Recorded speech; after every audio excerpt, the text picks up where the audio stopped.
In this video, we're going to learn how to graph a rational function. A graphing rational function has many steps compared to graphing a polynomial function. So we're going to go step-by-step approach and learn how to graph several basic rational functions. So before we start, what is a rational function? A rational function is a function of the form Rx equal Px divided by Qx. So which is a ratio between two polynomials where both Px and Qx are polynomials. That's very important.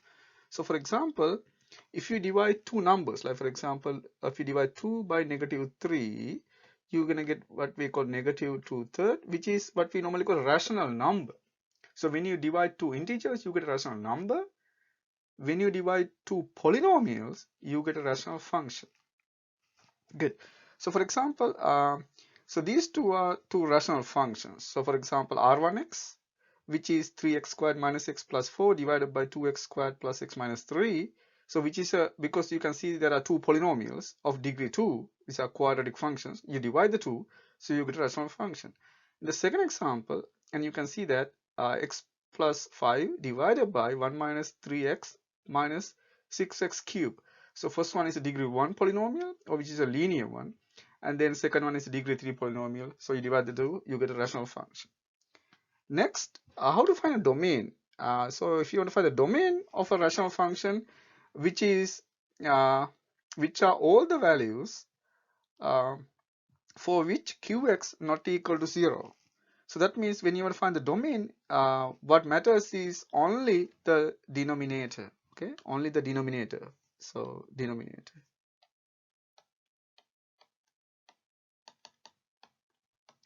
Okay, denominator only. Okay, when you find a domain, we just look at the denominator of the rational function. And how we do it, actually, if you want to know more about it, and you can look at the other video which discuss how to find domains of rational functions. So you can see several examples there. Okay, so let's continue. So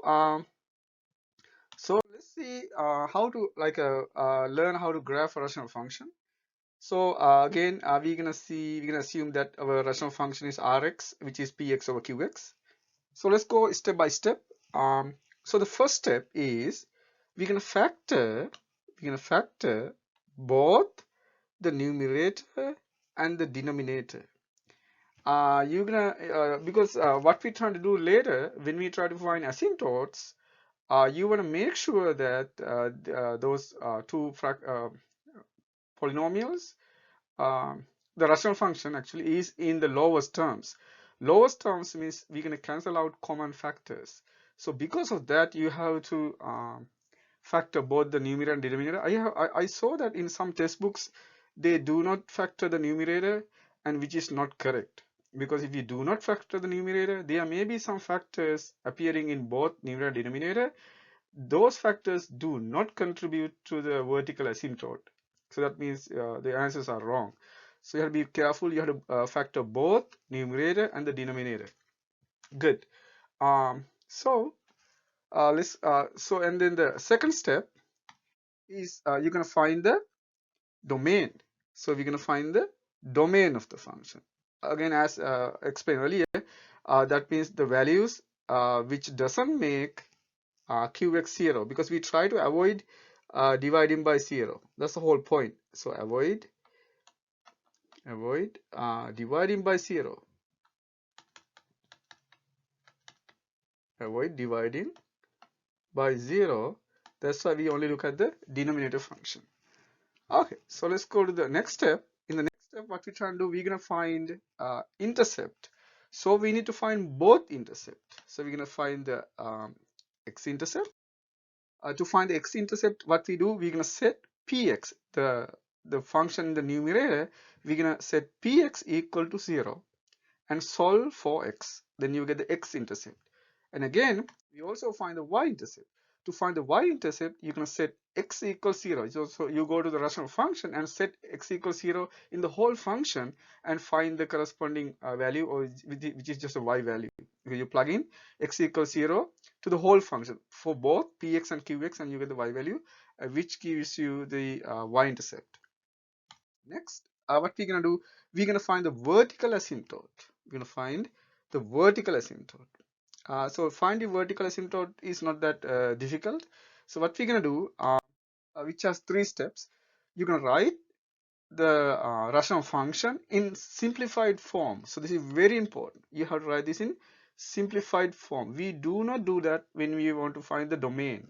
This is only for vertical asymptote. So when you find the vertical asymptote, you have to write the rational function in simplified form. After you write in simplified form, the factors of the bottom function, that means factors of qx, gives the vertical asymptote. Vertical asymptote, sometimes we write v dot a dot.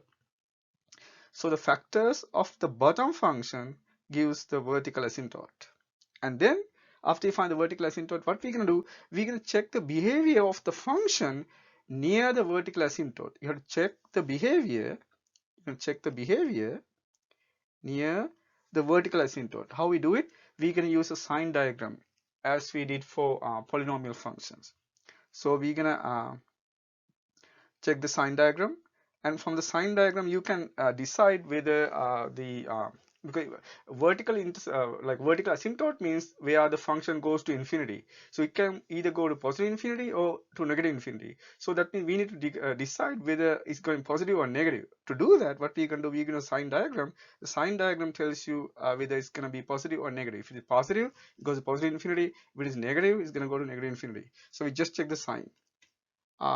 So you really don't need like values that are very, very close. So what we're gonna do, we're gonna put all the zeros and the vertical asymptote, and then we try to pick values in between. So we're gonna pick test values in between. So we put both the intercept, the x-intercepts, which are zeros, x-intercepts, and the vertical asymptote, and then we pick test values in between those values. That's going to give you the sign. So you really don't need values which are very, very close. You can pick any value in those intervals, because it's going to give you the sign. With positive, go to positive infinity, negative, go to negative infinity. It will be clear when we do problems. Okay.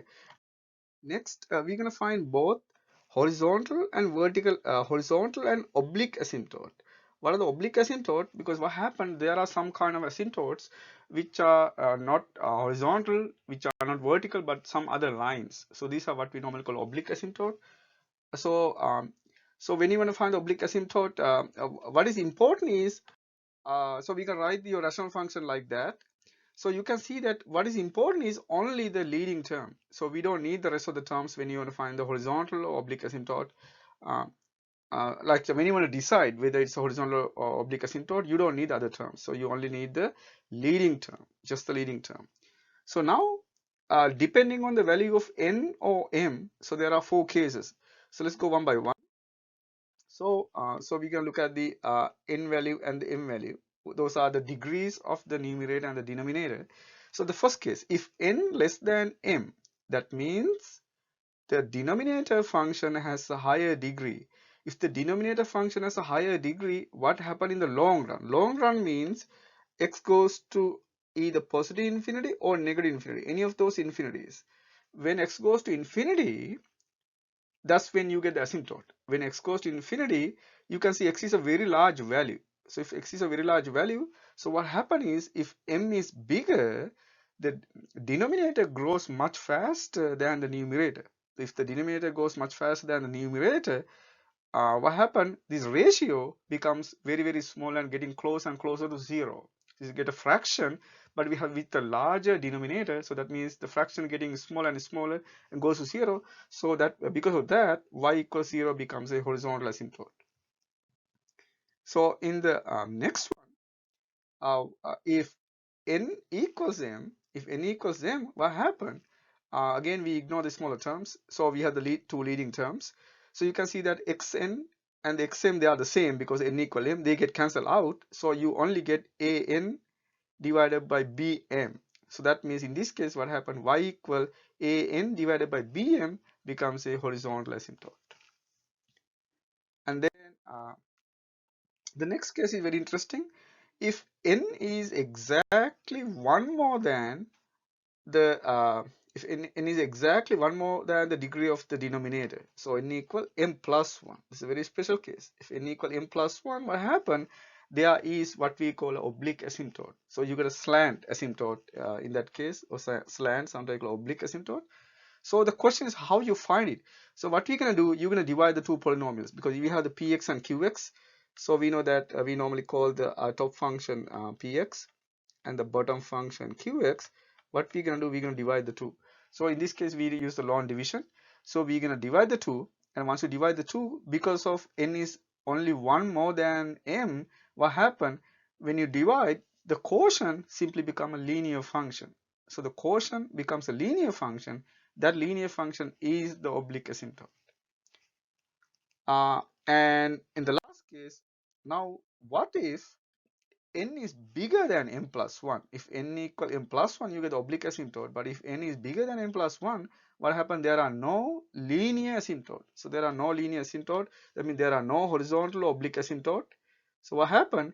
There can be some higher degree asymptote. For example, so there may be like a asymptote which is like a quadratic asymptote, with the function trying to reach a like a parabola or some other third degree polynomial. So that can happen if n is bigger than n plus 1, but we are not going to discuss that at this level. So this is like advanced topics. Okay, so those are the basics, and then finally, as the next step, we have one of the very interesting question, whether the graph gonna cross those any of those asymptotes. And you can show that, because we know that where we have the vertical asymptote, the graph is not, the function is not defined, because we know that you try to avoid dividing by 0. So that means if there's vertical asymptote, the function is not defined. That means the graph can never cross the vertical asymptote. The graph can never cross the vertical asymptote, but the graph can cross the horizontal or the oblique asymptote. So to find them, what we're gonna do, so we try to find where the graph gonna cross the horizontal oblique asymptote. What we're gonna do, we're gonna set the function, you mean the rational function, equal to the asymptote. We're gonna set them equal. For example, let's say y equal 3 is asymptote. So we're gonna say set rx equal 3 and solve for x. That's gonna give you where the graph gonna cross the asymptote. So let's say there's oblique asymptote. So that means the asymptote part is simply the x part. Like for example, let's say y equal 2x minus 3 is a oblique asymptote. Then what are you going to do? You're going to set rx equal 2x minus 3, and then you're going to solve for x. So so you're going to set them equal and then solve for x. That's going to give you the points, the x values where the graph going to cross the asymptotes. And then what we're going to do, we're going to find a few extra points, more the better. Sometimes it won't be necessary. You can see that when we do problems, sometimes the information we have already is enough to get, but more the better, because if you have more points, you get a more smooth and more correct graphs. And then we can upload it. So so those are the theories. So you're gonna go, those are 7 steps to graph a general rational function. So let's go to the first example. We're going to graph this function. So we have y equal 2x squared plus 7x minus 4 divided by x squared plus x minus 2. So so we're going to follow the steps. So we're going to follow the steps. Follow steps. So the first one is factor. So we're going to factor it.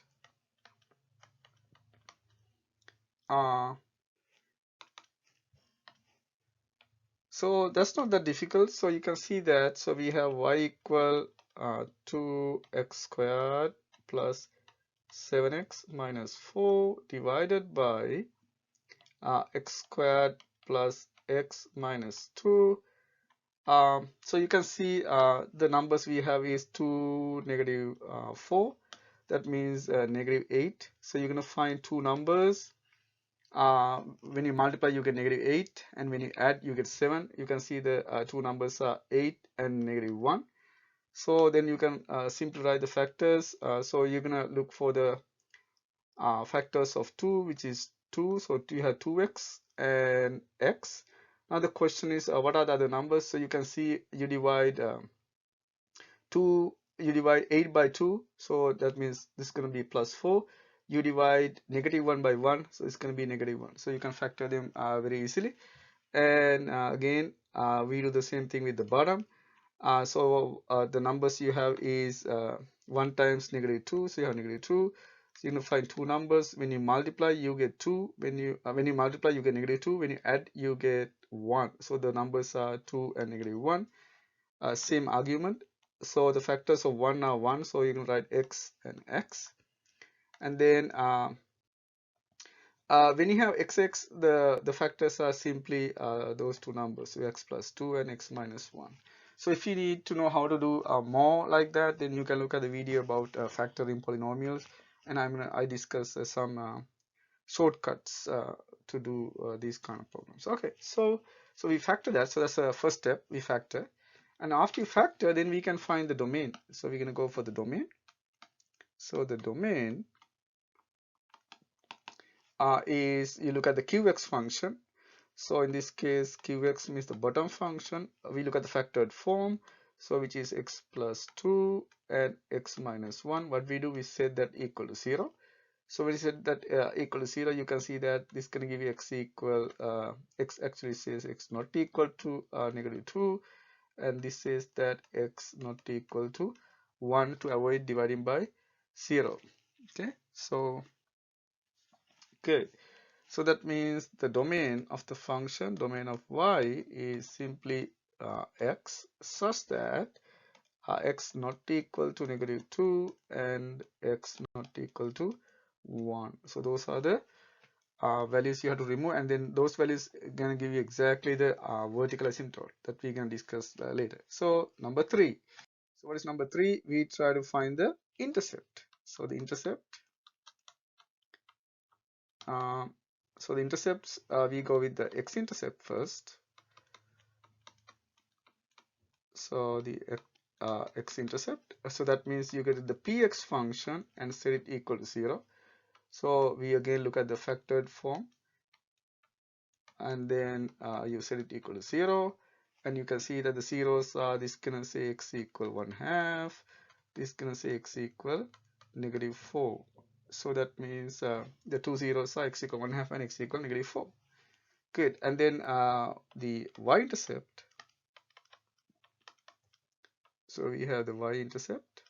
For the y-intercept, what we're going to do, you're going to set x equals 0. So if you set x equals 0, you get y equal -4 divided by -2. Because all the other terms going to go to 0. You only need the constant term, so which is 2. So the y equal 2 is the y-intercept. And then we're going to go to, we try to find the vertical asymptote. So we're going to find the vertical asymptote. So to vertical asymptote, what we need is the simplified form of the function. We have 2x minus 1 x plus 4 over x minus 1 x plus 2. So you can see that this is already in the lowest or simplified form. So it's in simplified form, or sometimes we call it in lowest terms. So it's in only, there are no common factors. Since there are no common factors, you cannot cancel anything. So it's already in a simplified form. And then whatever in the denominator gonna give you the vertical asymptote. So that means x equal 1 and x equal -2 vertical asymptote. So after you find the vertical asymptote, what we're gonna do, we're gonna look at the behavior near the vertical asymptote. So so let's do that. To find the behavior, what we're gonna do, we're gonna draw the number line, and then mark those both zeros and the asymptote. So we have -4 as a 0. So there's a -4, which is the x-intercept. So you can see these two are the zeros. So we have -4, which is a 0, and then we have negative x equal -2, which is a asymptote. So you can, I'm going to draw a line here. You can see why. For the, only for the asymptote, only for the vertical asymptote. And then we have another 0, which is 1/2. So you can put a dot for zeros. So we have 1/2, which is a 0. And then we also have 1, which is a vertical asymptote. So that's the vertical asymptote. So we mark both zeros and vertical asymptote. Now what we can do, we're gonna pick test points in each interval. So for example, let's pick a test point on the right side. So maybe 2 may be a good point. So if you plug in 2 to all those all those factors, what can happen if you plug in 2? So so the first factor in the numerator becomes positive because it is um, 3, so which is positive. We only need the sign, and the second factor is also positive. So we are plugging 2, and so in the bottom it is 2 minus 1, which is 1, so which is positive. And then also we have 2 plus 2, which is also positive. You can see all positive, that means this is positive. So what does that mean? It means any number on the right side is positive. That means the asymptote has to go to a positive infinity because it's a positive number. So that is the reason why we do that. And again, let's pick a number between the 0 and the asymptote. So you can pick something like maybe 0.9. So if you pick 0.9, so which is on the left side of the uh, vertical asymptote x equal 1. So if you pick 0.9, so what happened? Let's look at sign. So the first one is positive. If you plug in 0.9, and the second one is also positive. And in the bottom, if you plug in 0.9, you can see the first factor in the numerator becomes negative, and the next one is positive. So you can see positive, positive, negative, positive. There are odd number of negative signs, so that means this has to be negative. So meaning that you can see I'm gonna need some space there. So you can see that the asymptote has to go like this on this side because it is negative, so it has to go to negative infinity. So because it's negative means negative infinity. Okay, so the same thing. Now we pick a value in between -2 and 1/2. So good value may be 0. So you plug in 0, you can see the first factor is negative in the numerator, second factor is positive, and then first factor in the numerator denominator is negative, and then second factor is positive. So there are even number of negative signs, so it is positive. So that means this side is positive. So that means it's going to go to positive infinity. So it's going to go like that. Good. And then we're going to pick a value between the vertical asymptote and the next 0. So we're going to pick, we can pick -3. So if you pick -3, you can see negative. And then if you pick -3, this is positive. And then negative. And then if you pick -3, and you can see this is negative again. So it is odd number of negative signs, so which is negative. That means the asymptote is going to go, the graph going to go like that. Okay, so that's the behavior near the vertical asymptote. So this is what we normally call the sign diagram. Sign diagram. We use this approach when you want to find when we solve inequalities, both polynomial and rational inequalities. Okay, so then we have all the information we need, and the next one is we try to find these are the vertical asymptote. So what we can do now is we can go to the horizontal asymptote. So let's try to go to the horizontal asymptote. Which is the fifth step. You will see that in this case n equal m equal 2. So that means they are equal. So that means y equal the ratio of the leading coefficients. So an over m. These are the leading coefficients.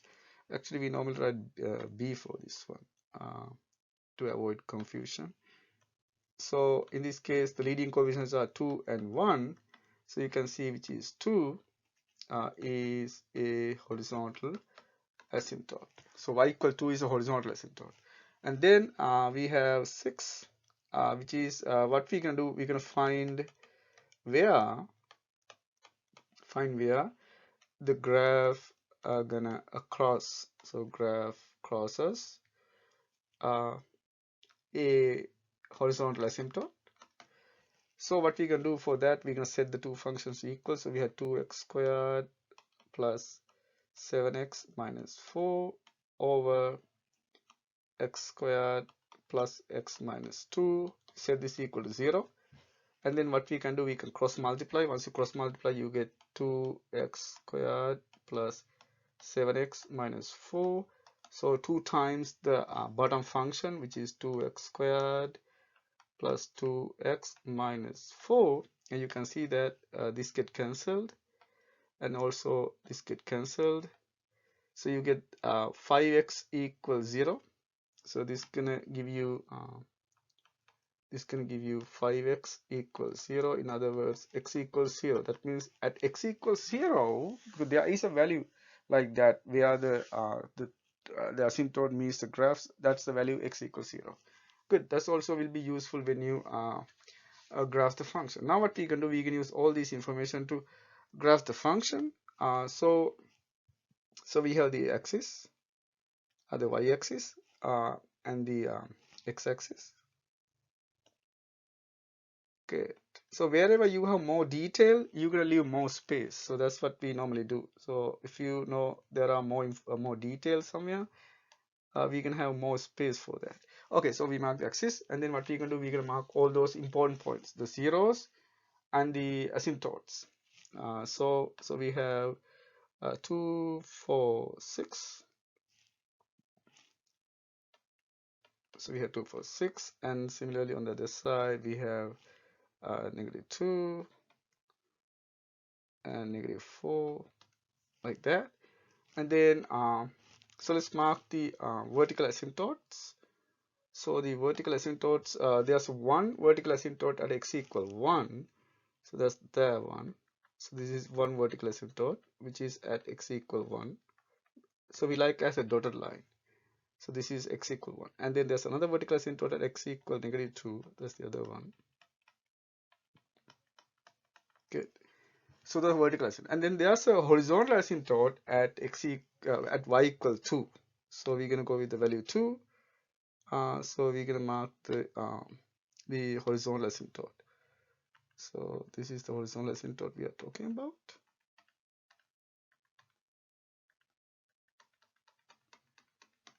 Okay, we all mark all the asymptote as dotted line. So this is y equal 2.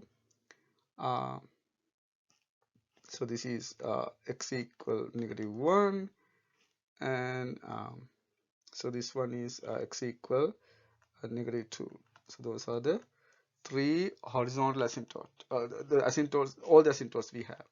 And then mark the zeros. So what are the zeros we have? We know that x equal -4 is a 0, and then x equal 1/2 is a 0. So that's a value here, 1/2. So that's a 0. And then we have, and we also know that the graph gonna cross at the graph gonna cross at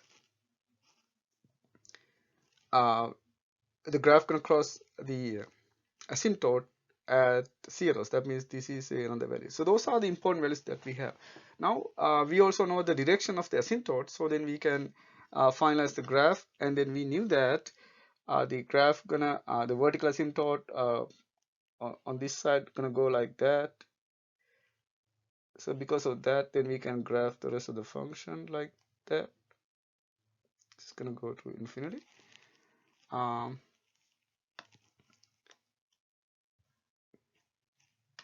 And then we also know that the vertical asymptote gonna go like that and pass through 0, because we know that that's at that point it's gonna meet the asymptote. And then there's another 0, so it has to go through that 0, and then it's gonna go down, because that's how the asymptote goes to. It goes to -infinity on this side, and on that side it's gonna go to positive infinity. And also we know that the graph passes through -4, and because of that, then we can graph like this. It's gonna go like that, it's gonna go like this, it's gonna go like that. So that is the final graph of the rational function. So you can see we use all the asymptote information and the zeros, and then where the graph gonna cross the y-axis. So this is pretty much how you do a problem, but I mean, because since I like explained the problem, it took like little like long time. But when you do a problem, I mean, you can normally finish a problem like that in about 10 minutes. Okay, so let's look at the next example. We have the problem Rx equal 3x squared minus 3x divided by x squared plus x minus 12. So again, we're going to follow the steps. So the first one is we're going to factor. So we're going to factor. So we have Rx. So this is easy to factor. So we have, you can pull 3x out as a common factor. You're going to get x minus 1. And from the bottom, you can see the number is negative 12. You're going to find two numbers, multiplied, you get negative 12. Add, you get 1. So the numbers are 4 and negative 3. That means the factors are 4 and negative 3. Good. So that's a factored form. And then we can find the domain. So the domain is any value which not equals to negative 4 and 3. So that's the domain. And then we're going to find the intercept. So the intercept,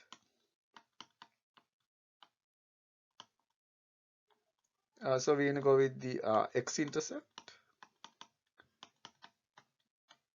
So the x-intercept, that means you're going to set the numerator function or the px equal to 0. And this gonna say x equals 0 and 1. So those are the two values, or those are the zeros or the x-intercept. Good. And then then we're gonna find the y-intercept.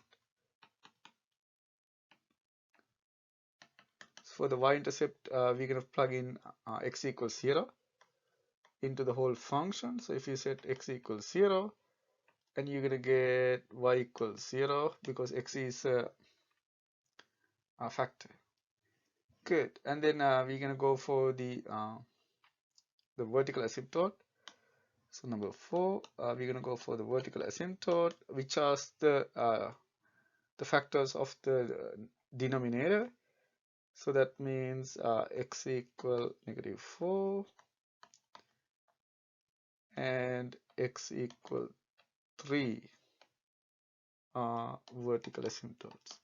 Now what we can do, we can draw the sign diagram. So let's draw the sign diagram.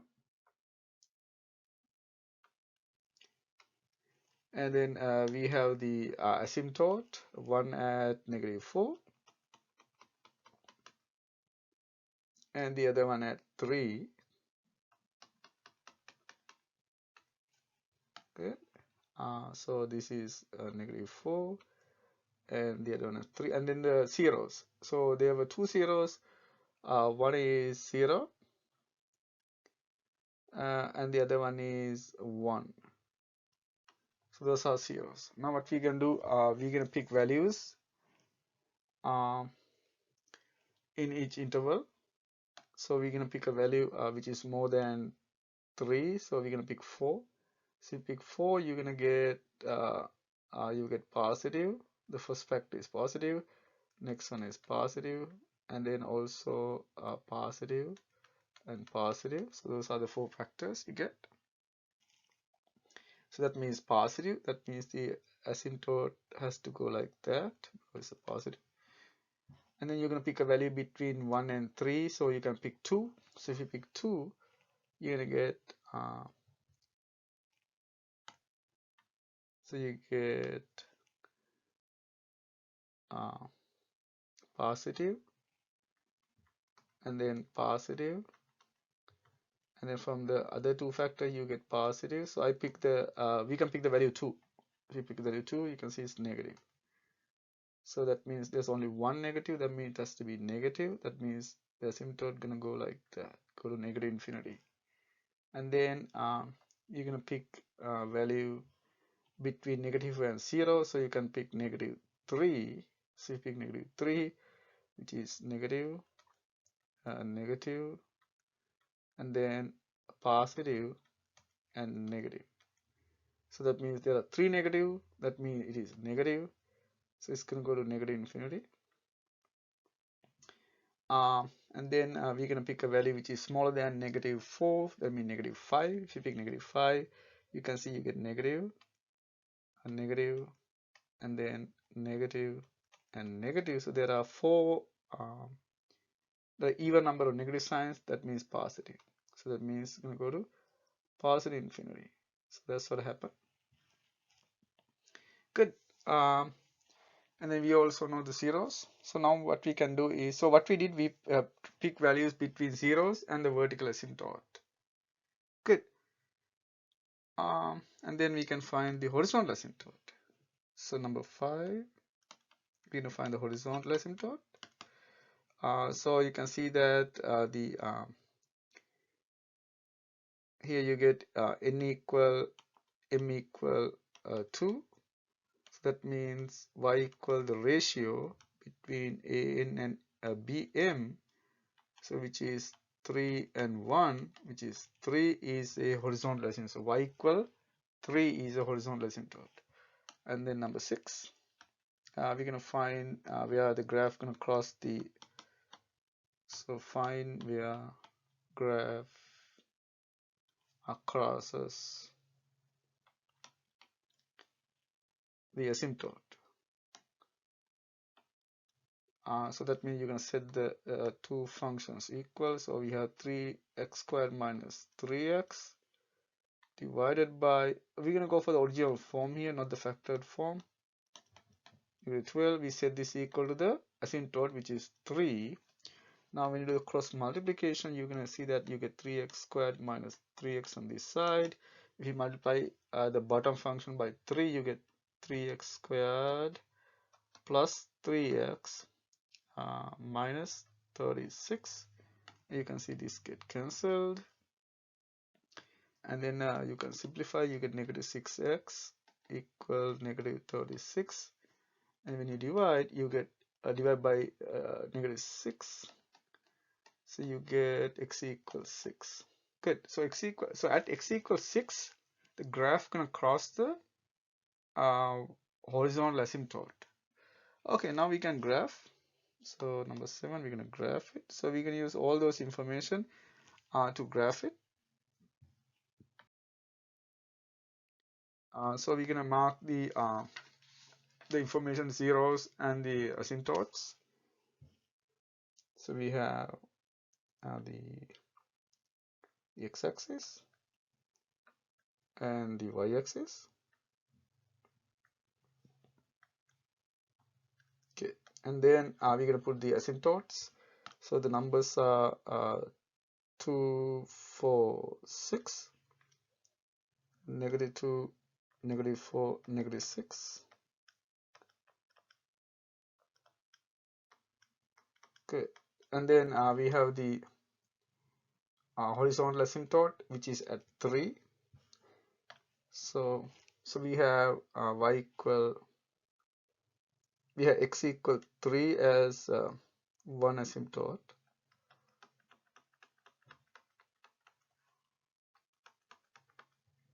And then at x equal -4, another asymptote.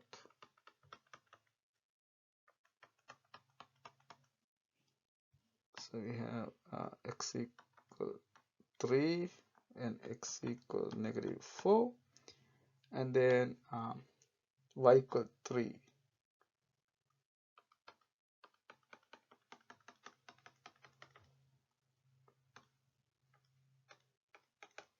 Okay, so that is the horizontal asymptote, y equal 3. Now we know the shape of the graph, so we can use those information to and then also at 6 we know that the graph gonna cross the asymptote. That means there's a intersection point there, and then we can see that the y-intercept was 0, and also there was another 0 at 1. Good. Those are the zeros and the asymptotes. So now we're going to use the direction. We know that it's gonna go like that here, and then gonna go like this, and then gonna go like that, and then I'm gonna go like this. Those are the information that we have. Then we can use this information to find as the graph. So there's something interesting going on here. You can see that the graph has to cross the asymptote. So that means it's gonna go like that and gonna go through this point and gonna go down and then gonna go up. That's what happens. It's gonna go down and then gonna go up. And then here happen between the two. So you're gonna start there and then it's gonna pass through the 0 and the other 0. Then you're gonna go down and go with the asymptote. So those are the this is 1 0 and the other 0 has to go through. And then we also know that this is asymptote and then the horizontal asymptote. So that is the shape of the graph using all those information. So this like look like a straight line, which is not correct. So I'm gonna go draw it like that. That's much more accurate. Good. I'm gonna go down. Okay, so that is the graph of the function. So let's do just one more example just for extra practice because these kind of problems appear in physics. So we're gonna so as the next example we're gonna grab this is the third example. So let's say graph y equal x squared plus 1 over x. If you divide this like this, x squared over x plus 1 over, you split it and then you can see that this is x over 1 over x. So this is like something appear in optics. So let's see what is the shape of the graph. Again, we're going to use the steps. So we're going to go with the factor. So you can see that to find the factors, you're going to set x squared plus 1 equal to 0, but you know that that's never happened. So that means this implies that no real zeros. There are no real zeros. And then we can find the domain. You can see that it is all x such that x not equal to 0 because that's the only factor in the denominator.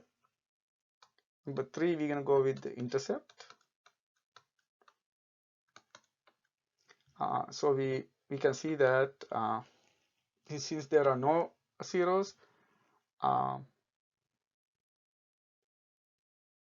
in the numerator, you can see that there are no x or y intercept because you cannot plug in x equals 0 because x equals 0 is not in the domain. So there are no x or y intercept. That's very interesting. Good. And then number 4, what we can do, we're going to go with the vertical asymptote. So the vertical asymptotes are simply x equals 0 because that's the only factor. So x equals 0 is a vertical asymptote. And now we can do the sign diagram. Mark the asymptote, which is x equals 0. No arrows. So, good. Okay. And then so there's 0. So we're going to pick a value on the. So we look at the factored form. So there are no factored. So we have like just this. So we're gonna or you get x plus 1 or x, one of them. So you can see when you plug in a positive value, both positive. So that means it is positive.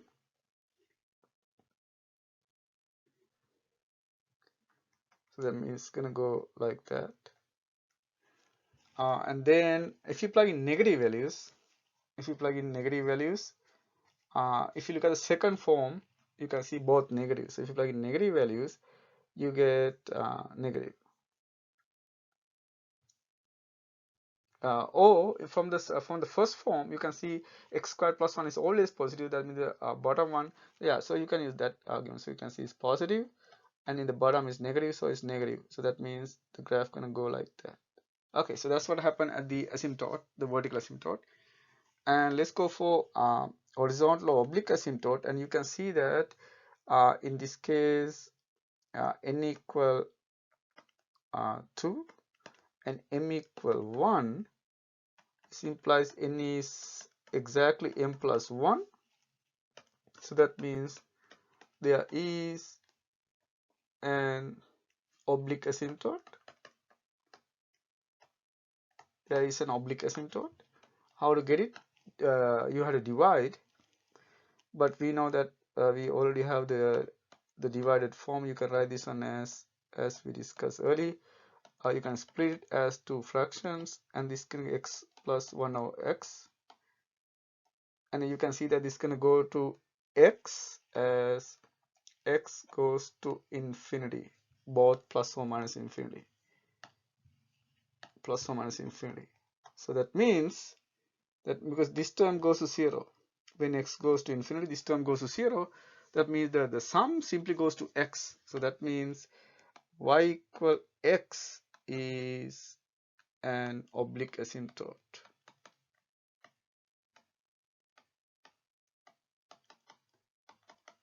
Okay, so that's oblique asymptote. And then what we're going to do, we're going to say find where the graph going to cross the asymptote. So 6, find intersection points.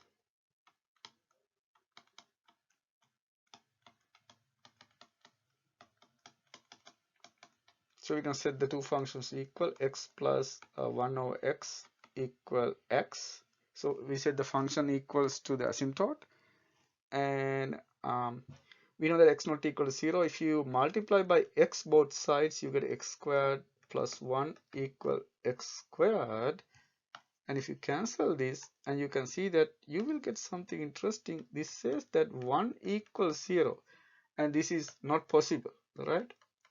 Not possible. What does that mean? See, this is not possible. That means there are no intersection points. That means no intersection points. That means the graph never crossed the asymptote. So no intersection points. Okay. So this information is enough to graph now. So what we can do, this we have axis. And then we're gonna mark the oblique asymptote, which is y equal x. That is y equal x. And then we have also have the horizontal vertical asymptote, where is the y-axis. And then we also know the shape of the graph. So it has to be like that at that point, and then on the bottom it has to be like this. Now, since the graph does not, it's not going to cross the asymptote, it has to go down, and at one point it has to turn and go this way. So that's why it should happen. Now the question, what is the lowest point? To find the lowest points, we need calculus. So you're going to learn that in calculus 1 class. And what is that exact lowest point, which is the minimum point? At that point, what happens? The derivative or the slope becomes 0. So you do that in calculus. So in pre-calculus, there's no way to figure out what is the lowest point. So cannot find the lowest point, or the local mean. That's what I mean by local minimum in pre-calculus. Okay, so for that need calc. So that you're going to learn later in calculus classes how to find that point. And the same thing happen on the other side also. So it's going to go like that, and then at one point it's going to turn.